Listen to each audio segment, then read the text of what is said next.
Hello, I'm Angelina and I'm here to talk to you about how to buy Bitcoin.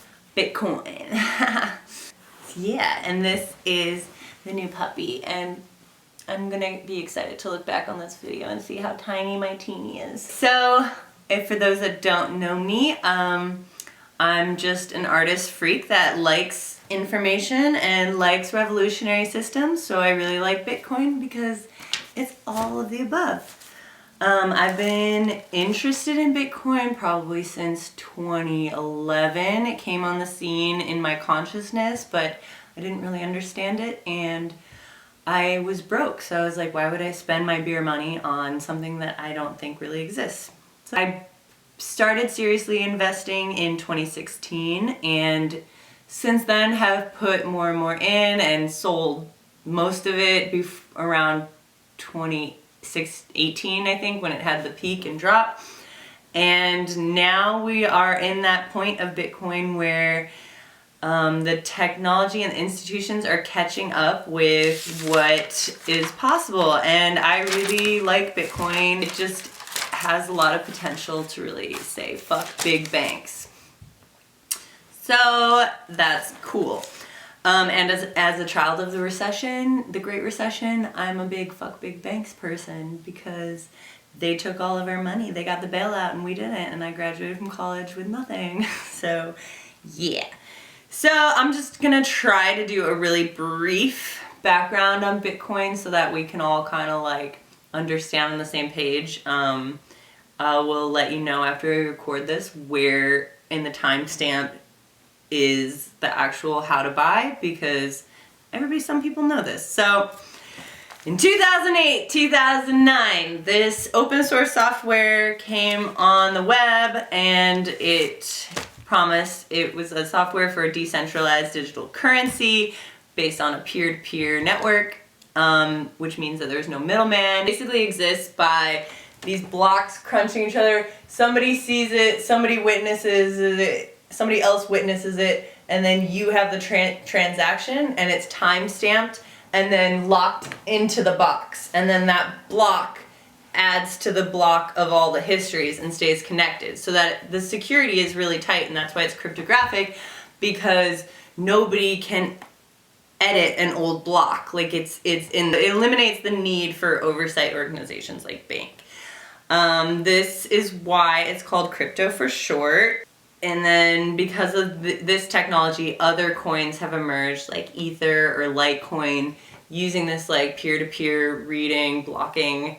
The coins are the product of mining, which is the act of a computer crunching the algorithm, and when it's solved, the reward for the computer solving that algorithm is a coin. That's why it's held under the revolutionary umbrella of fintech. So the fintech revolution is something that started probably with PayPal revolutionizing the fact that you don't need a bank. You can just use, you send money directly, like wiring used to be the big thing. Venmo is fintech. Yeah, there's a lot of cool fintech. That's a real San Francisco thing. But it's basically not relying on centralized systems, and it's kind of anarchist. So for me, a lot of people are like, I don't understand it, and I go to these meetups and it's always starting from one again, of somebody giving a back history of Bitcoin, and then I ask, I'm like, how many people here? And this is like a room of white financier, like wealthy people that can spare to lose like $1,000, and I ask them how much Bitcoin they hold, and they're like, I don't own any. And it's just like, what? So that's the part that's really cool, is that the people that know, and the technology and the institutions are catching up. That's why a lot of people didn't buy it, because they were like, this is just for criminal stuff, and they didn't really legitimize it. But if anybody knows, everything underground becomes above ground eventually. So it's kind of the ultimate millennial currency or idea. Like the fact that we don't need banks to send money internationally. Coinbase there and Coinbase here, you can send for like a $2 fee. Like you just know the key. And so that's really cool. it can also buy things, ATMs, Bitcoin ATMs, like Craigslist, you can have the cryptocurrency option. But right now it's being treated like an asset. And an asset is something like a stock or a bond or a house or something that you hold and hope that accrues value. So I am really excited about Bitcoin right now for my friends, and because we're all kind of broke artists, and the idea that you can invest, I mean, it's not too late to invest because nobody really knows the potential of where it's going.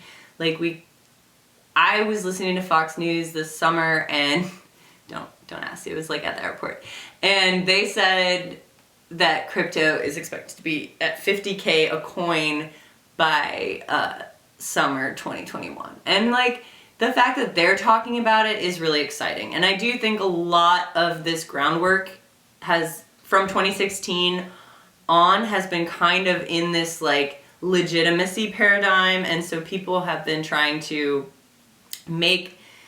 see if this is a fad or if this is something corruptible. And then because there's like actual foundation and there's a lot of altruism behind the Bitcoin technology originally and intention, I think it's managed to stay pure. But in the buying and selling now, there is a lot of controversy. So what are you buying and selling? Bitcoins are registered to an address called a key, and apps like Coinbase, Gemini, Binance, you can get hard card keys. They will create a private key for you as your address, and it's a string of like 17 letters and numbers, and then there'll also be another hash that is attached to that key, and that kind of writes it in time, and then that's yours. So, if you buy a lot and you want to make sure your key is secure, you have to think about ownership, because basically this is all on the web. And so if the web goes out, if the apps go out, like, this is why it's kind of tricky to buy and sell. And I think this is what has impeded people from buying, because they're like, it seems risky, I don't know what to do. But it depends on what you want to be. But you can also, I just got this. This is a keep key, so this is like a hardware key. You can also write your key number down and keep it in a book. My friend did that. He had like 6 Bitcoins, and he can't find the book, and he tore apart this book. It's actually estimated that about 20% of all Bitcoin are said to be lost because people have lost or misplaced their key. So this is something like, if you forgot your password or if you changed your phone, it could have some problems. So in total, the cap of Bitcoin produced by the miners, which now like Russia has like industrial miners, and like there's mining happening all over. It's really loud. You can make a computer in your house to mine Bitcoin, but it takes an impressive amount of energy. 18.5 million mined right now. So that's and because 20% of that is probably gone to the obsolete, gone to the wind like a sock at the laundromat. So that means that we're probably getting closer to cap mining than we realize, which then creates scarcity, and then scarcity drives up cost. And like, I'm not so well versed on all of the ideas that people have about how it will happen. I know that probably with one SEC regulation or something, they could come down on it. So there is risk, the future's unwritten, but I think the rewards for at least having some skin in the future that we all wish to see and believing in that future is worth the effort of learning how to buy Bitcoin and hold Bitcoin and use Bitcoin and talk about Bitcoin so we can educate people, so that we really can say fuck banks and we really can like create a new monetary system. Bitcoin isn't backed by the dollar. I mean, it's like measured by the dollar, but I think that could change easily if it's its own currency. So it's either way, the sense of value is there, and you know, if the dollar tanks, like, I think that will just create a real value for Bitcoin. So global collapse, you're gonna wanna have some Bitcoin. And these are funny times, so this is so fun. Okay, so how to buy Bitcoin? Well, I don't have 30K. How can I buy Bitcoin? Well, silly, you can buy fractions of Bitcoin, which is cool. Because everybody, this is kind of why I'm making the video, because I keep sharing the costs and I'm like, do people think this is how much Bitcoin I own?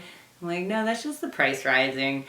So yeah, the three options that I picked to talk about today, because first of all, I want to know my audience. I don't want to make this too intense for anybody. I don't want to get into like real professional standard whatever. You guys aren't going to be day trading Bitcoin. I'm assuming most are going to buy and hold. And so if you're going to buy and hold, it's not that hard. It's not hard. It's all working out. But it is a little risky, and there's some benefits to different apps and software. I actually made the mistake of buying a lot of my Bitcoin on Robinhood because it's free, it's no commission, which means they don't charge for you to buy it, which I like. But you actually don't really own it because it doesn't give you a private key, that like 17 numbers and letters thing. So you can't send Bitcoin, like you essentially can't use it. So it's really only an investment portfolio sort of thing, which is fine because I have other investments and it's kind of exciting to treat it like an asset like that. And so mentally I'm like, okay, that's my asset. You know, it frustrates me that I can't have it and that it's risky and like Robinhood could get hacked someday and I lose it. I mean, it's not like that much money, but it's not no money and it would be very disappointing to lose. So, but Robinhood is really easy. It's really cool. I'll link my Robinhood affiliate and then we both get free, or something. So hook me up, and I'll hook you up. But it is convenient and it does have really great like graphs and you can see how much you're improved over time, and it's a cool looking app. Like it makes for whatever reason they made the Bitcoin part of it like bright green and black, so you kind of feel like you're like futuristic dystopic Bitcoin seller hacker chick, which I know that's just branding, but it makes it more fun. I mean, this is fun. Money should be fun. I don't like that it's so stressful all the time. I don't like that people are overthinking this whole Bitcoin thing, because it's like, at the end of the day, it's an imaginary ledger of reality, and it comes and it goes. So let's just keep it at that. So benefits of Robinhood: easy, I'm not gonna raise my arm. Easy, sexy looking, really streamlined with all other investments, which you should have, and I'll go into that more later. Downsides: you don't own it, doesn't have a key, you can't send Bitcoin to anything, you just are holding Bitcoin. You can sell it for dollars, but you can't sell it for Ether, you can't sell it for any other coin yet. Who knows what they'll do. The second way to buy Bitcoin, which just launched in November, is through PayPal. And you can buy, sell, and hold on PayPal. They have a fee structure based on the percentage of how much you buy. So if you buy 101, it's like a penny less than if you buy $100 of Bitcoin. So yeah, that's kind of interesting. But again, it's riskier because what if the system gets hacked? Like PayPal is very secure. But I mean, why wouldn't you want to hack PayPal, you know? So you can't send any of your coins to this key like I showed, and you can't keep it and you can't write it down. So if you're actually going to invest some real money, that wouldn't be the recommended way. And by real money, I mean like $2,000 or $1,000 or more. I would say if you just want to buy Bitcoin and hold it within the $1,000 range, I would just go with Robinhood. It's just so easy and sexy, and you'll just feel cool. You'll feel cool owning Bitcoin if you use Robinhood. PayPal's corny. PayPal's Peter Thiel. PayPal's like, they're trying to be the cool kid, but they're not.